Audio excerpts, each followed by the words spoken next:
as that marriage, that relationship could drift apart, then the unity that should be there would suffer. I like that insight.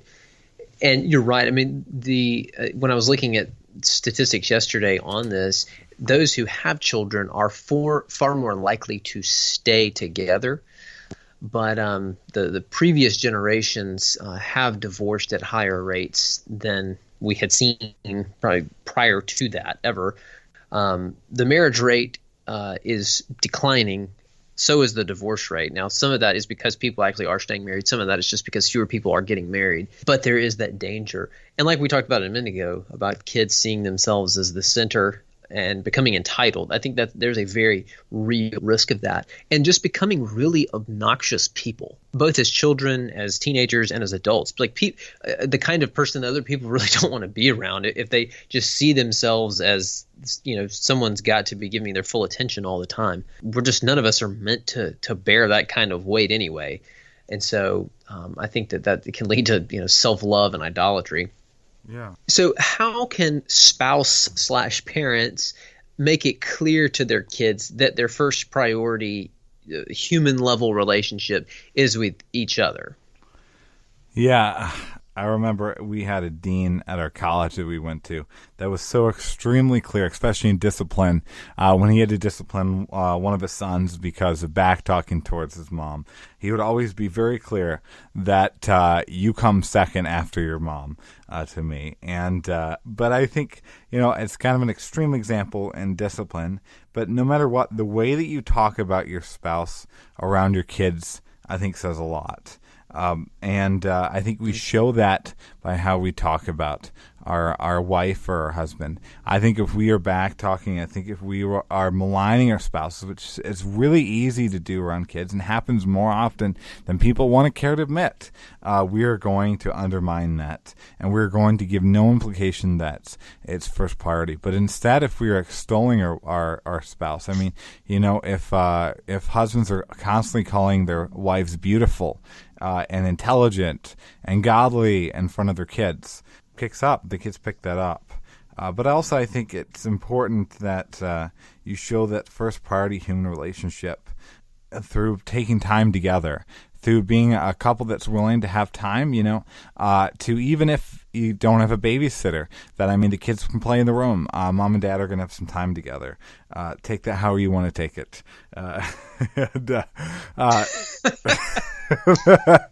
I don't necessarily mean that, but I don't necessarily not mean that either. And I think another way even is just showing that you take your marriage intentionally.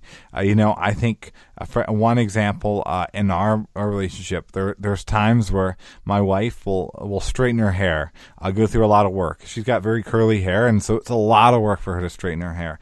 And she'll straighten her hair just because I like it, and she wants to show the kids that she's willing to take the time to do something I like just to be nice, not because there's anything special, but just because she loves me. Yeah, those are really great practical ways. And I think so much of our life is lived more in the mundane, the normal, ordinary things, and not these big, huge, extravagant deals. Like I saw this thing a couple weeks ago. This guy's girlfriend went on a trip to London for vacation. She's sightseeing, and then someone asked her to take a picture somewhere in some square there in London.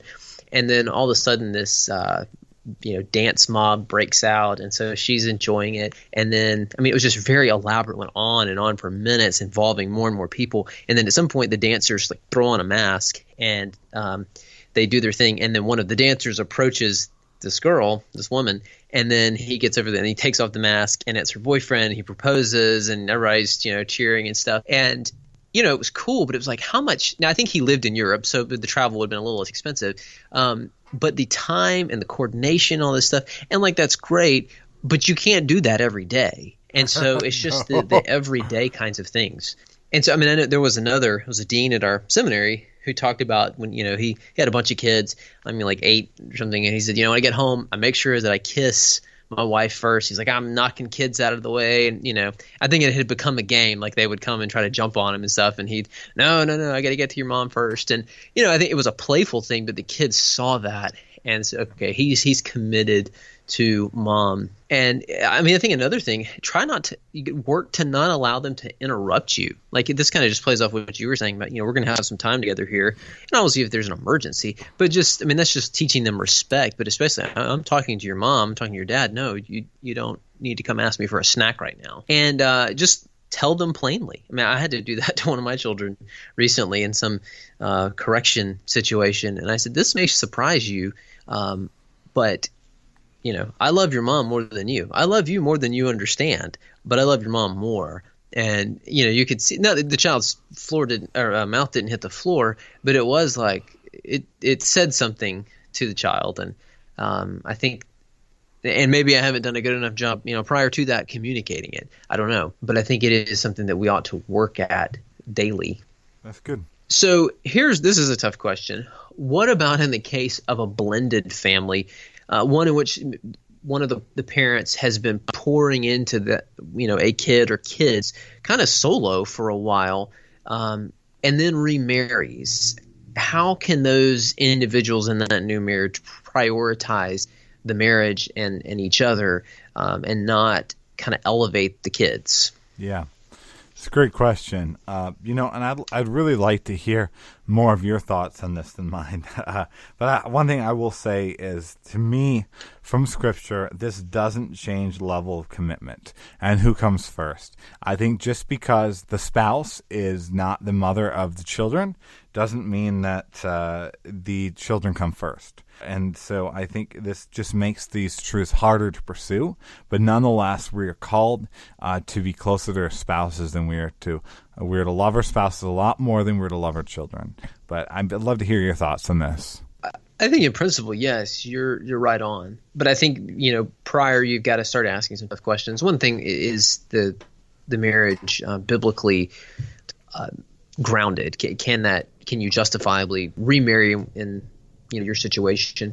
And in some, it clearly is yes. But beyond that, saying that, yes, biblically I have warrant to do this, just consider carefully before doing some very regular, very intentional mindset shifts.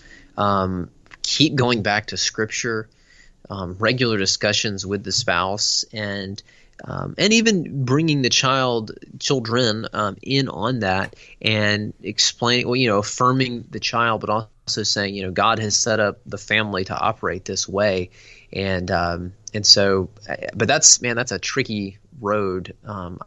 I've been on the child end of that. I have not been on the spouse end of that. So, but anyway, that's I think probably just about everybody that listens knows blended families, or maybe is part of one, and so it's a very real issue. Yeah. So are there any somewhat kind of easy – we talked about, how to make it clear to the kids that the spouse is the first priority human relationship. But are there any kind of easy or just normal, mundane ways that husbands and wives can take steps towards each other when they're also having to focus on caring for the kids? So I think a simple way we can describe would be, an important thing would be to pray with your spouse on a regular basis and stay in the Word together. And I think that can be in addition to family worship, especially if you have young kids in the house. And I think that can be a special time for spouses, even before you go to bed. And I think that's something I need to take as more of a regular practice again in our own marriage. I think also men, I think our call is to be the pastor of our wives first, especially in her mom struggles. We're called to spiritually lead our wives. And I know a lot of our listeners are men. Some are not. Some are women. But men are especially called to spiritually lead their wives even more than they're called to spiritually lead their children. And one of the ways we do that is by encouraging them when they are exhausted from being mothers, from raising kids, even if they're working full-time jobs, especially sometimes even if they're working full-time jobs. I think to be able to be a help and encouragement to her. And for wives that are listening, women listening, recognize that you're his helpmate first. You're your husband's helpmate before you're the mom of the kids. And I mean, that's what God has called you to be first. But I think another thing very practical, that you can sometimes find course corrections when you need it. The course corrections that get you right back in the path that you need to be. Some helpful things that might come along when needed. Some churches will run things like Art of Marriage. This is a really helpful biblical seminar from Family Life on marriages, and it doesn't require a lot of traveling. In fact, if you have some of the Christian streaming services, I believe Art of Marriage is on most of them, especially the big name ones of them. And, or even consider potentially going to a Weekend to Remember conference. Yes. I like, those are really, really good ideas. I think just one of those daily things is put down the stinking phone. Those things, they can be so helpful and they can do so much good. They can help us memorize scripture, and we can encourage people with them. We can read the Bible with them, and we can also just lose contact with the real world with them. And so, just make it a point to put down the phone, especially if you have an opportunity to converse with each other. Do that. Have a real conversation. Notes towards each other, or just dropping a little note, that kind of thing. Take time to talk and ask questions. Just working and disciplining yourself to save some energy for your spouse, and trying to question what's going on, and just trying to take steps towards them. And you mentioned the Weekend to Remember, and one of the things they talk about so much is oneness, and that's marriage is designed for oneness, but there's so many different things that are trying to pull us apart from that. And so it takes very intentional steps to keep forming that bond. And like you said, pray. I mean, you don't assume that you're going to coast into good pastures.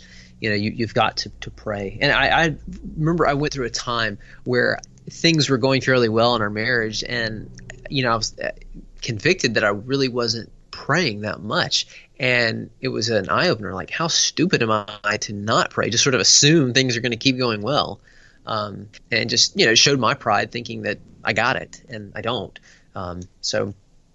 Here's you mentioned some of the things that some of these things would take money. Some of the people recommend date nights. We found that helpful. What if a couple doesn't have lots of extra cash for date nights or overnight getaways or babysitters or going to Hawaii or whatever else? What would you suggest in that case?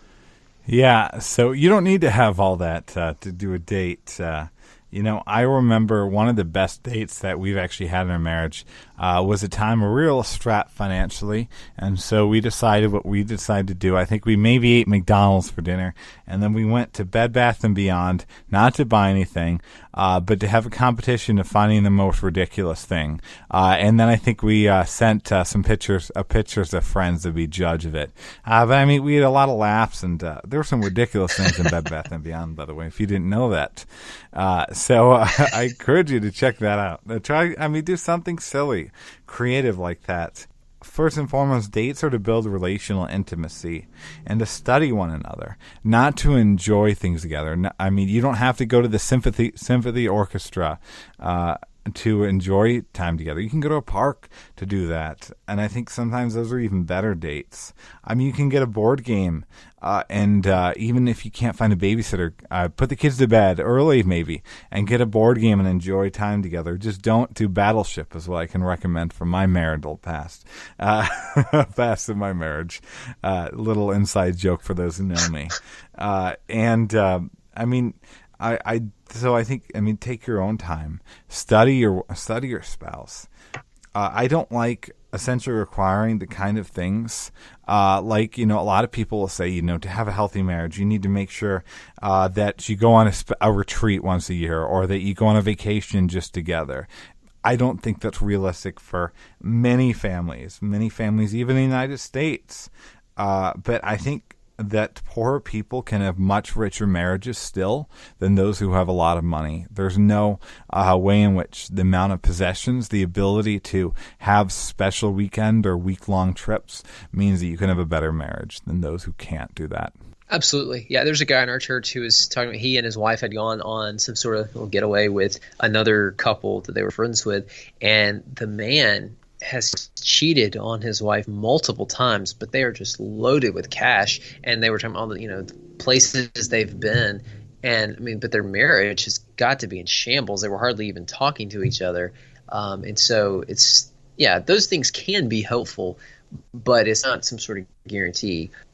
I think something that we used to do because when we lived in Kentucky,